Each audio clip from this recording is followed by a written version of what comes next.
Hello there. Welcome to day 19 of the live stream challenge. It's actually going to be the last day of the challenge. I know originally I had said that I would do 21 days, but I actually don't think I will be able to because I'm going to be traveling. I'm traveling pretty early tomorrow morning, and I'm not sure what my Wi-Fi situation is going to be like. And yeah. So we'll say that this is the last day.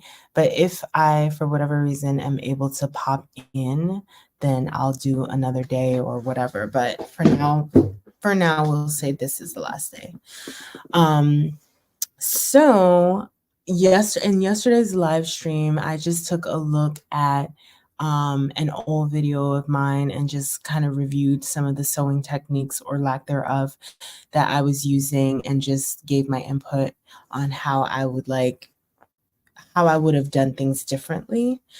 And for today's live stream, I'll be talking about traveling and sewing and traveling and how to be able to do both. Some things that I want to talk about are like what to pack, resources, projects to work on, and so forth. I did take some notes, and I also want to mention that the things that I'm mentioning is inspired by the Love to Sew podcast. So definitely have to give credit where the credit is due. So definitely check out that podcast if you're interested. Okay, so let's start about what should you bring with you if you want to be sewing on a trip. So you can travel with your machine. I like this is true because I actually was going to travel with my machine, but then I just decided not to. But you can travel with your machine, and sometimes sewing machines will come with like rolling totes and cases that you can put your machine and your supplies in. And other times the machine doesn't come with those things. You have to buy like a separate case to put your machine in. But I think it's a good idea to invest in one if you plan on traveling often. And I think another good thing to consider bringing when planning to sew while you travel is an extension cord, because you just never know how far away from the outlet you'll be. So it's just a good it's just a good idea to have one. Or if you know that there's going to be like a dollar store or like a Five Below or something where you're going, then maybe don't bring the extension cord, but you can always just buy it when you get to your destination. And if you plan to just kind of going back to your sewing machine and packing in particular. So there are two ways that you can travel with your sewing machine. You can either pack it um, pack it and check it in, or you can bring it as a carry-on. I would say though, just double check with your airlines about carrying it, like bringing it as a carry-on, just to be on the safe side. I'm traveling with JetBlue, and I had called them like a few days ago to ask them if I could bring my machine as a carry-on, and they said it was fine. And personally, between checking in my machine and bringing it as a carry-on, I would always prefer to bring it as a carry-on because I feel like the way that the bags are handled is just like really risky. And sure, of course, if you decide that you want to check it in, what you can do is you could either wrap your machine in like bubble wrap or foam or something, or you could even just pad your like really pad up your sewing machine to where you've got like a lot of clothes and towels and soft items around the machine so that the machine is like snugly in there. But I still think that that's kind of risky because like, yeah, sure, when you're home you could pack it in like that, but let's say when the workers are doing their thing and they're picking up your suitcase and tossing it, there's no guarantee that it's going to stay padded. So personally, I don't think I'd ever check in my machine. I think I would always bring it as I would always bring it as a carry-on. And the other thing too is when you are traveling with your machine, you always want to make sure that you turn. So there's two things that you could do. Either A, you could make sure that your hand wheel is always down so that the needle is all the way down, and that like helps prevent the risk of like breaking your needle while you're traveling and people are handling your machine, or whether that's people or whether that's you handling your own machine. But it's just good to turn the hand wheel down. If you don't want to turn your hand wheel down, or if you want to be like extra safe, what you could do is just completely take the needle out, so that way you know your needle's not going to get broken while you're traveling. And the other thing too is maybe consider, like, obviously you can tell the person, you can tell the people at the airport that, you know, it's a fragile, like it's a fragile suitcase or whatever.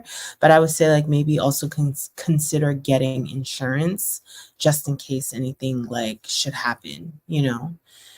And in terms of like the weight and sewing machines and traveling with the weight of a sewing machine, um, if you I think like a lot of basic machines are between 11 and 13 pounds. And some of them are lighter, like there's one that's like 10.5 pounds or something like that. Um, and um, some sorry, I'm just thinking about something. But anyhow, let me stay on track. So if you don't want to bring your machine, like your full machine, you can consider bringing like a smaller machine. I'm actually going to show you because I have one here. You could bring like one of these machines.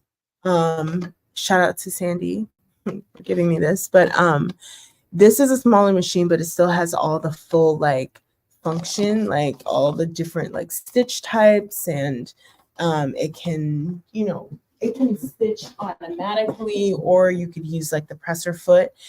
The only downside, like, yes, that's portable and it's convenient, but the only downside about traveling with a machine like that is that it's not necessarily going to do everything that like, you know, the big boy machine could do, you know. So it is a bit of a risk because yeah, you'll have the machine, but it's possible that you might not finish your project because the machine might not necessarily be able to help you, you know.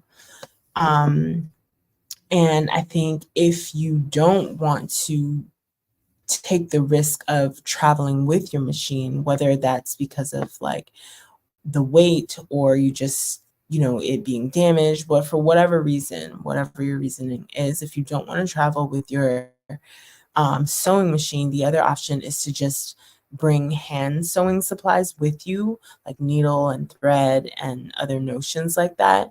And there are some like hand sewing projects that you could work on instead of like, you know, bringing your full sewing machine.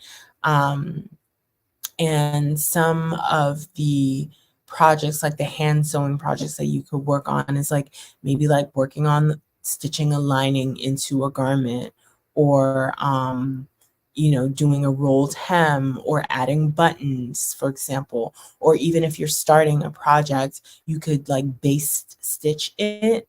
Or even if you're like, you have, let's say you have like um, a ruffle, a really long ruffle that you need to make, or many ruffles that you need to make. You could take your time and like gather the ruffles, right? That's something you could work on while you're traveling.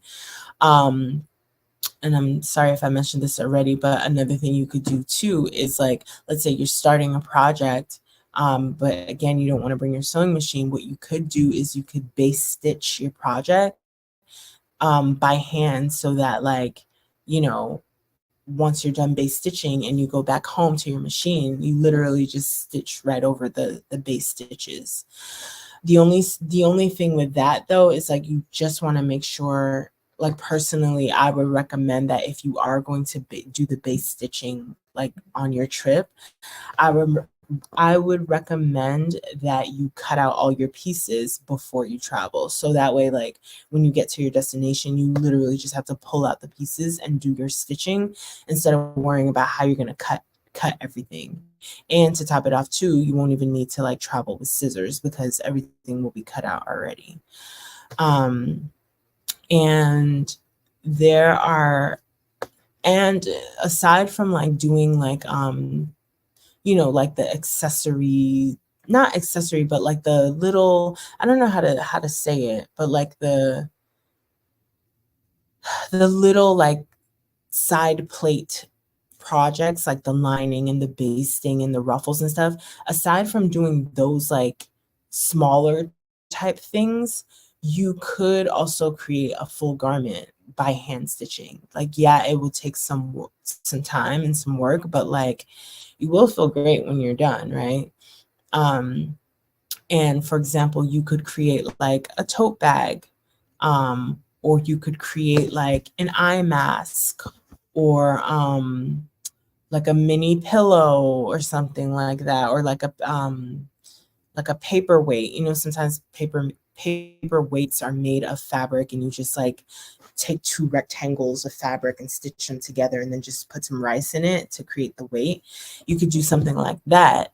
And another thing that you could do is you could also do some embroidery, and maybe like whether that's embroidering something onto like a garment, like onto like a jacket or some jeans or something, or whether that's embroidering something onto like a piece of, I don't know, muslin, and then later on cutting out the embroidered muslin, and then stitching that onto your fabric. That's another idea. And there's also patchwork as well that you could do. And then the next thing I want to talk about are just tools that you could bring while you are planning to sew while you travel. So some of the tools that they mentioned in the Love to Sew podcast were a headlamp. And this would be in an instance where, for example, you are in a dark place, or let's say you're traveling with other people and they're trying to sleep, and you don't like it would be respectful for you to not turn the light on because they're trying to sleep. You could get like a little headlamp to have the light coming right down on your project without distracting like or disturbing the rest of the people around you. And you should definitely bring scissors, but there's like a certain size scissors. I forget what it is. I think it's like under 4 inches or something like that. Hold on, let me see if I can find it. Let's see if I can find out. Yeah, so if the scissors are over 4 inches, like those gigantic scissors, then you probably cannot travel with them. But if it's like 4 inches and under, that's okay. And you could also bring some hand sewing needles as well as some thread. And if you do decide that you want to bring your sewing machine, you should also bring like an extra needle or two, at least an extra needle, just in case, especially if you're going to be working with like some tough fabric, at least one extra needle in case your needle breaks. And if I know a lot of times like my needles, they come in this like plastic case, so I just like keep it in there. But if for whatever reason you don't have a portable plastic case, you can always just put your needle into like a piece of, I don't know, like a piece of muslin or something. Well, not muslin, maybe something a little thicker, like I think in the podcast they mentioned felt. So you could take like a piece of felt and put your needles into the felt and just travel with that, knowing that your needles are going to be safe. And then you should also bring pins. so that you can hold things in place, as well as a pin cushion. And maybe it'd be easier to bring one of those like wrist pin cushions type things. And of course, you should definitely bring a seam ripper, because what is a sewing project without a seam ripper? and and I think in the podcast they mentioned that like you don't have to bring full size tools if you can get access to mini, like, travel size versions of tools. You should bring that, because sometimes they have like mini seam rippers, so they're like super tiny and perfect for traveling with. The podcast also mentioned traveling with an iron. If you obviously don't want to bring a huge big iron, you can invest in a mini iron. For example, Dritz has a petite press mini iron. And if you don't want to bring an iron at all, or you won't have access to an iron, you can use like a steamroller, for example. Or if you're going to be in a hotel where there is an access to an iron, you can just use that iron. But they, on the podcast, they also suggested like investing in an iron plate. And an iron plate is basically like a plate. It's like a metal plate that you put over your iron, or not your iron, but over the iron. And what it does is it protects your clothes from any like debris or gunk or residue or whatever that's on the iron. So it gives it like a new face, and you'll still get like the same heat and all of that, just without the risk.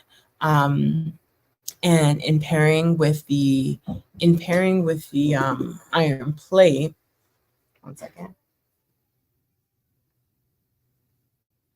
In combination with the iron plate, you could also bring an ironing mat, so that you don't have to deal with like a huge iron board, or the possibility of no iron board. Like, you can get an ironing mat, and sometimes those are foldable, so it's definitely perfect for traveling. And what else?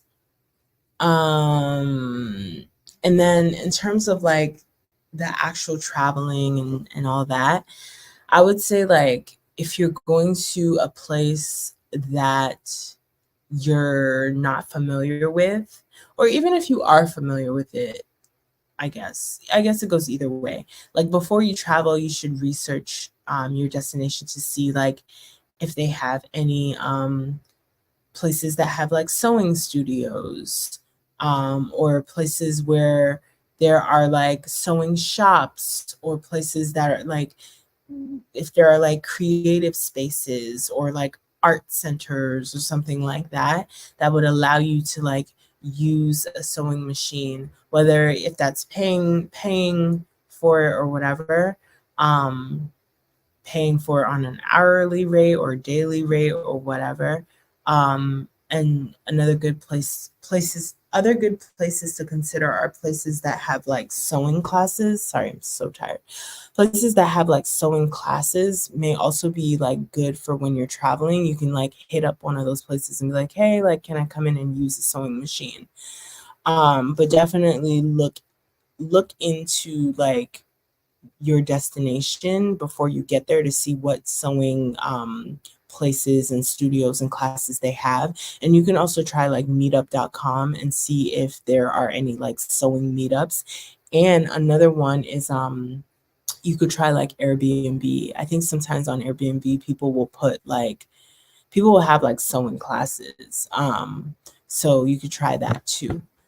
And if for any reason, if really all you need, let's say you have a machine, you brought your machine with you, and all you just need is like a place to plug it in, and some like a table, you could also try like um reaching out. Like, let's say you're staying at a hotel, reach out to your hotel and see if they have any conference rooms or like community rooms, that you could just like set up your sewing machine in.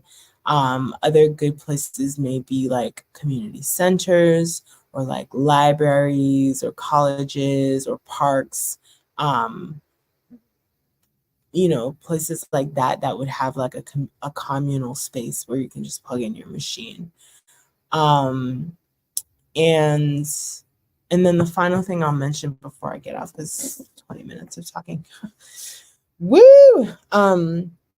And then the final thing that I will mention that they discussed in the podcast is they mentioned a sewing retreat upstate New York called Camp Workroom Social. And I believe they said that the sewing retreat is in the fall and the spring. And I don't know if this is still the case, but they mentioned that with that retreat, they send a bus to pick you up in the garment district, and then the bus takes you from the garment district to upstate New York to where the camp is located. And it's actually sounded like really cool. So I probably will look into that, because I think they said like the fall retreat is like usually themed, and then the spring retreat is usually like creating your own wardrobe or something like that. So I probably would do the spring one.